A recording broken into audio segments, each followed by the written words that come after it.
পোড়া আলুর ভর্তা। আসসালামু আলাইকুম এভরিওয়ান। দেখা যাচ্ছে প্রযুক্তির উন্নতিতে দিন দিনেই আগের যে ঐতিহ্যবাহী জিনিসগুলো ছিল সেগুলো আসলে হারিয়ে যাচ্ছে।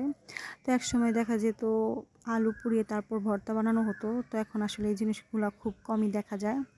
তো ভাবলাম, যেহেতু এখন শীতের দিন ছিল, ভিডিওটা অনেক আগের বাট লেট আপলোড, তো ভাবলাম যে কিছু আলু পুড়িয়ে নিই, তারপর হচ্ছে ভর্তা বানাবো। আর বাচ্চারাও খাওয়ার জন্য বায়না করছিল, তো এর জন্য আসলে আলুগুলো পুড়িয়ে নিচ্ছি। আর আসলে ছোটোবেলার দিনগুলো আসলে খুব মজার ছিল। তো ছোটোবেলায় দেখা যেত এভাবে আগুন ধরিয়ে সবাই মিলে একসাথে এনজয় করতাম আর আঁচ পোহাতাম।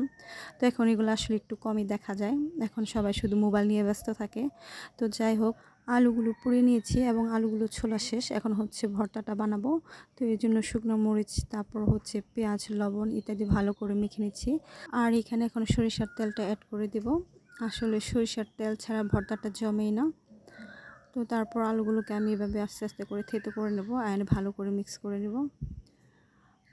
তো এই তো আমার ভর্তা রেডি। আর ভর্তাটা অনেক ইয়াম্মি হয়েছিল, অনেক দিন পরে পোড়া আলুর ভর্তা।